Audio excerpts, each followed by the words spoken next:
Marius. Așa sunt copiii mei, ce plăcate pentru ei. Atențiune! Acela, pentru Mari și Marcela, cei mai buni părinți din lume. Ce frumos mi-au trecut anii, când îl văd, Doamne, pe Mari,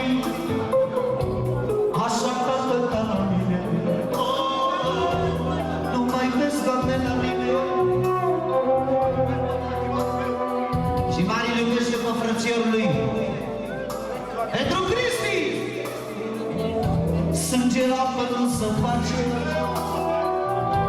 frate tot la frate.